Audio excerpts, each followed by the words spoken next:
Hello, fight fans. Dale here. Couch Warrior fans.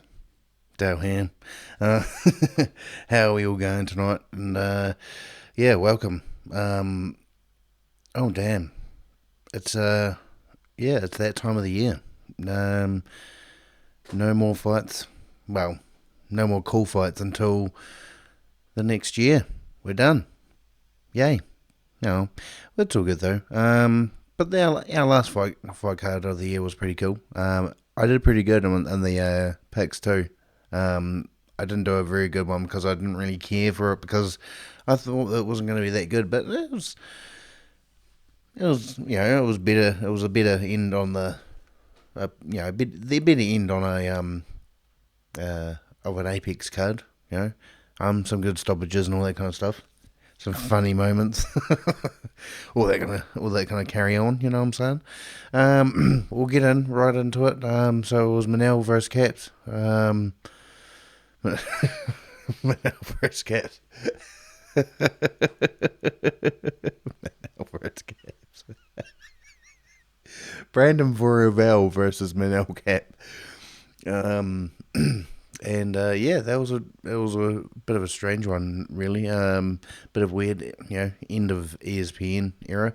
Because I watched it on Fight Pass, it's not really that kind of didn't really affect me terribly much. The odd occasion it would be a bit whack, but like the other times that I'd watch it would be live, actually on the ESPNs and stuff like that. And the ads are, they're dreadful. You get the same BK ad 150 times and the same Subway ad, the travel lady and the Geico ads, and some of them were pretty terrible. But yeah, I know the ESPN app is probably the bane of people's existences, I guess, because of the ESPN Plus and needing it to watch certain things. I think that's a bit silly, but hey. Let's see what 2026 has in store for us. And let's have a look at the last card of the year. Yeah, which is not Laura Sanko, to be fair, but I mean, that's a good outfit if you know what I'm saying. But yeah, no, I did pretty good on this here. I didn't get Amanda Lemos versus Jillian Robertson. Yeah, Lamos medical issues for cutting weight, so yeah, so I don't think she's gonna. I think she might be on the chopping block, to be fair, because the weight misses are something that is in her repertoire. So that's a little bit unfortunate for Gillian, but she'll be back to rock and roll. I got this Jamie Lynn Hawth one. I was like, yeah. I didn't get Don Fry's son. Yeah, that was. Yeah, I don't know what happened with that one. It sounded like the first couple of fights were a bit weird. Lorna Santos was one that I said they were going to win. Yeah, but yeah, and the Stephen Asplund fight, that was a crazy battle, wasn't it, guys? That was crazy as. Like, I think that, yeah. Oh man, that Sean Sharaf guy, yeah, I don't know, man. You know, he's a good LFA contender. You know what I'm saying? He's got LFA written all over him. To be fair, but yeah, Asplund up to 7-1, and yeah, he's made a stamp in the UFC. I really wish he wouldn't play with his fucking titties though. That's a bit gross. Moving on, that was a good fight too, by the way. So it's just a real nice, like old mate was just popping him with these little jabs, and he's just like when they'll just be like, and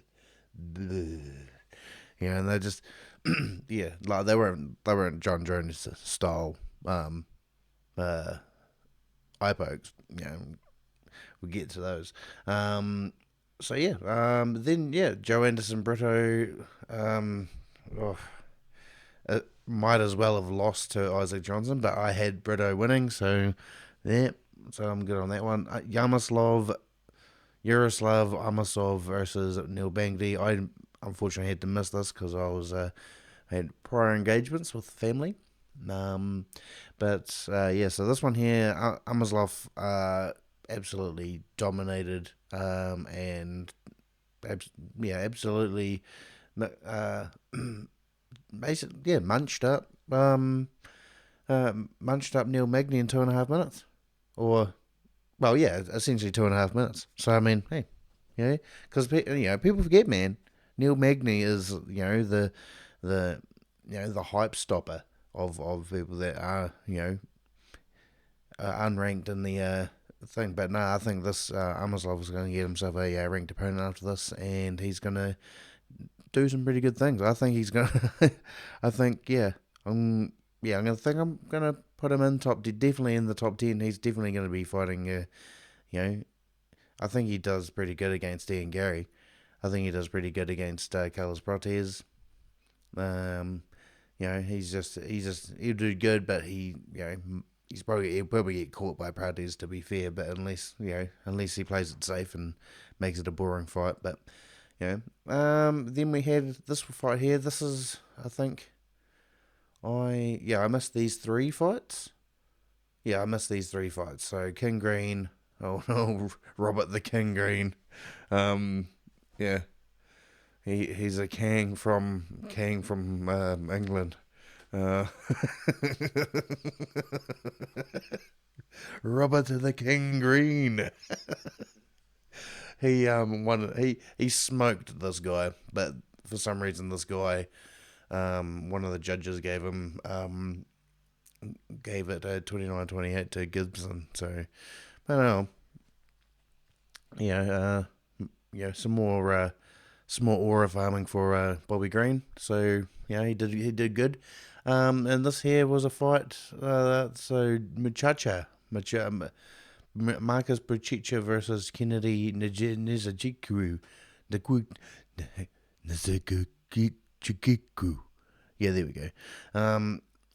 So it ended up being a draw because old Kennedy likes to do the old John Jones special, and yeah, he loves those eye pokes. He poke of the eye. He loves to poke the eye. So yeah, so this was a forgettable fight. So let's move on. So this here, if Kennedy didn't get that eye poke, Kennedy would have won, and I would have been 10-2 on my my things. Yep, 10-2. And yeah, so this one here was another one that I had on it, which was I wish I could.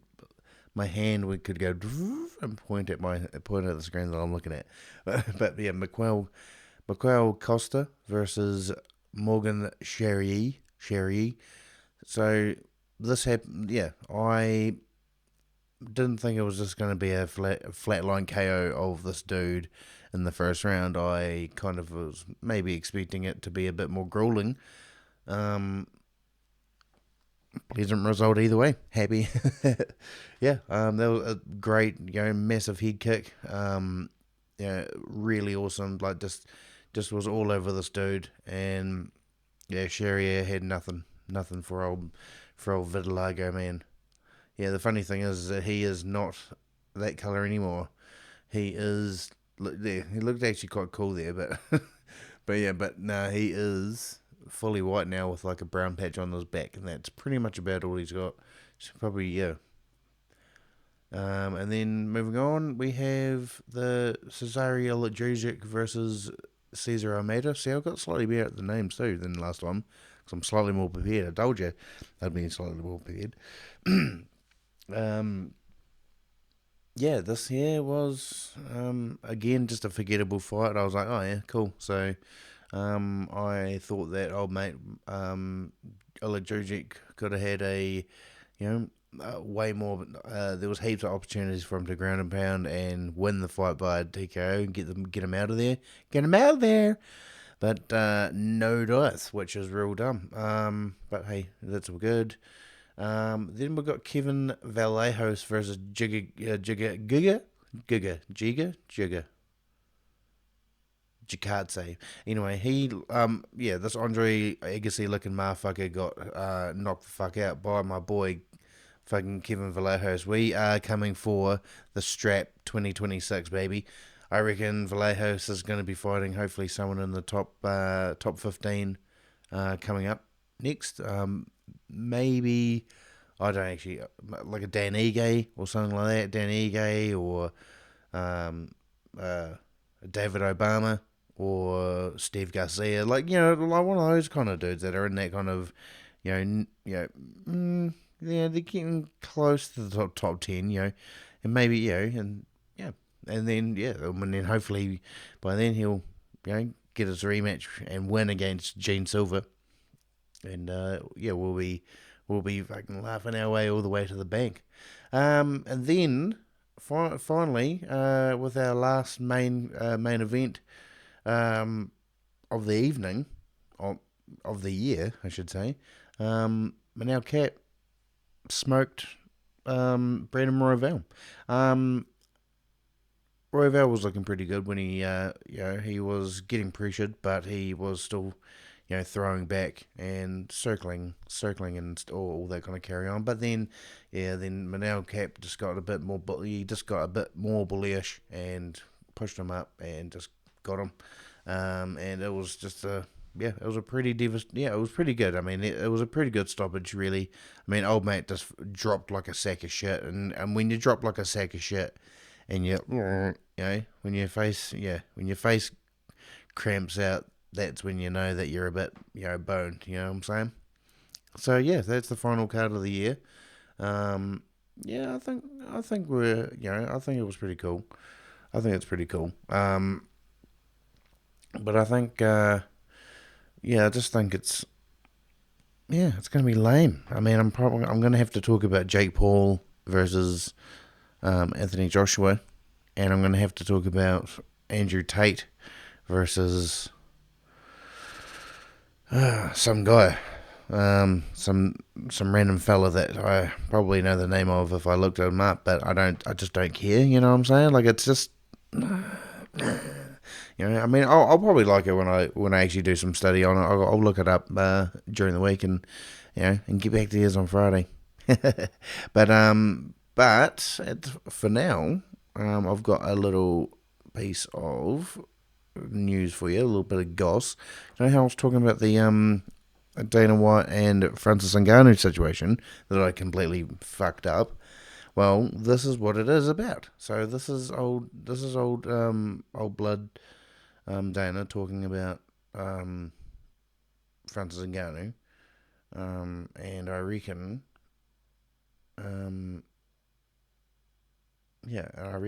I believe him. It's so weird, but yeah, here we go. Francis Ngannou is a bad guy.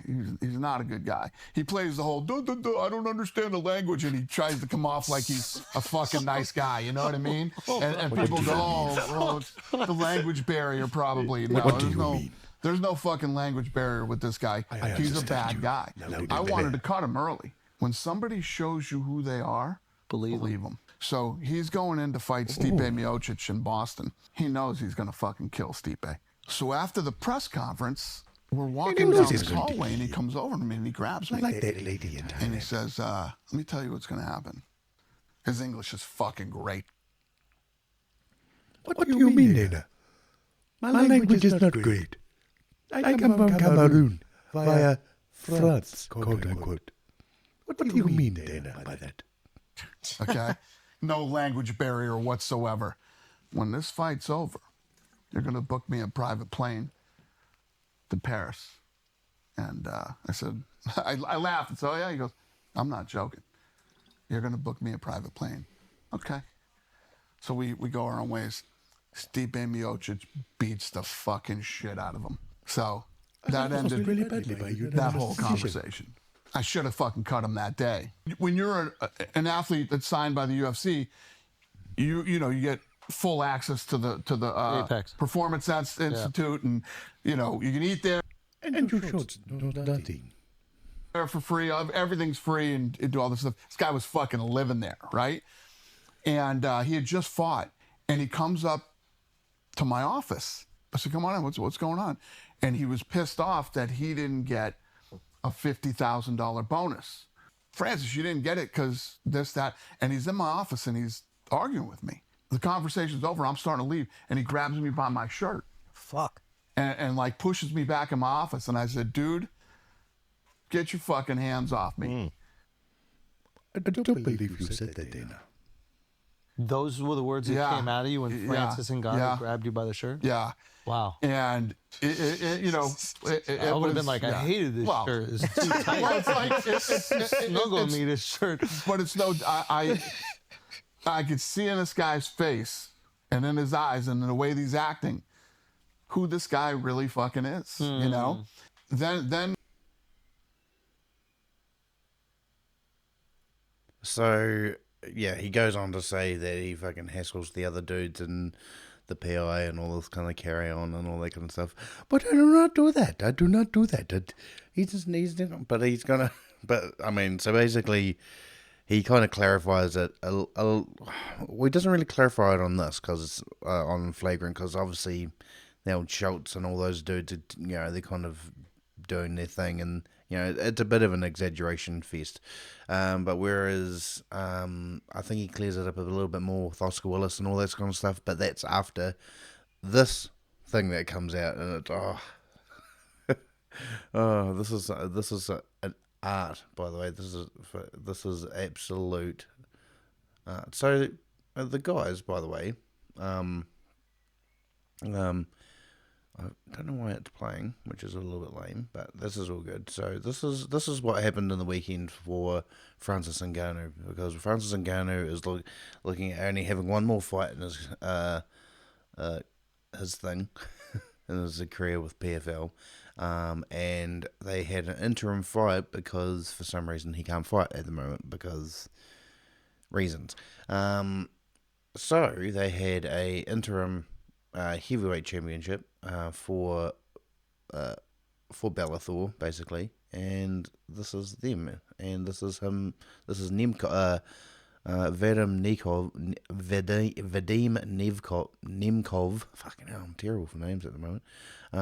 Makes it clear who he wants next. So he wants to make sure. Yeah, he wants Francis Ngannou. Yeah. I know it's not really your personality to call. Oh my God. Really your personality to call for ambitious things or to talk trash, but you just announced your presence in this heavyweight division. Who do you want to fight next?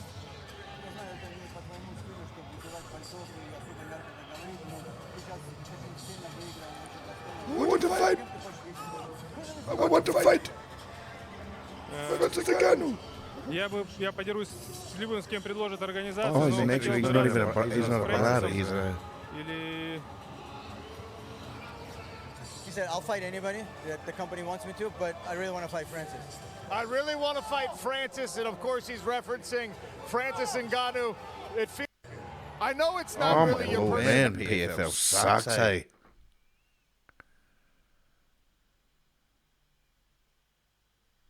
PFL absolutely sucks, and they just got ripped off something chronic. Hey, they got ripped off something fierce from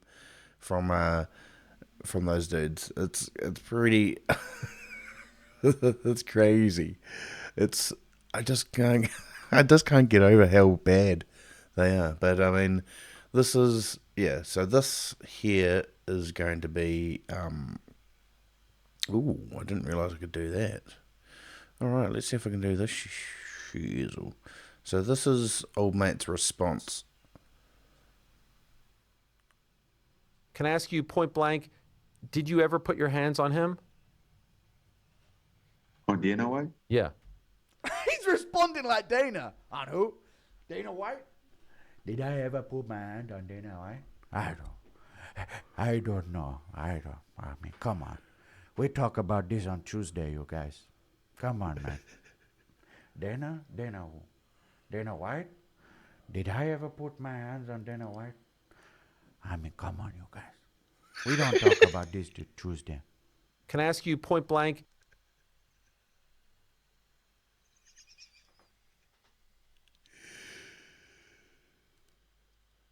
Oh my God. Old mate. Yeah, so Francis Ngannou went, basically went on Ariel Hawani's show and just went, yeah, I fucking did it. And what? Yeah, and so, yeah, so, I mean, yeah, so Francis, as we kind of have found out, he's a bit of a piece of shit. Dana White's not going to have him back in the UFC. They talk about UFC stuff. Me want to fight John Jones. Well, you're not going to fight John Jones because John Jones is contracted to fight UFC fighters. And you ain't one of them, sir. You ain't one of them at all. Hey guys, thank you very much for joining me on a little bit more constructed episode of Catch Warrior TV. Please like, share, subscribe, hype me up, turn on your notifications, do all your cool things like that. Thank you very much for viewing me, and I will catch you guys Friday, where I'm talking about Jake Paul and Anthony Joshua. See, that's how much I care about it. I always keep forgetting, it's like I can think of Bilal Muhammad before I think of Anthony Joshua. Jeez, that's crazy. Anyway, rock and roll. Catch you later.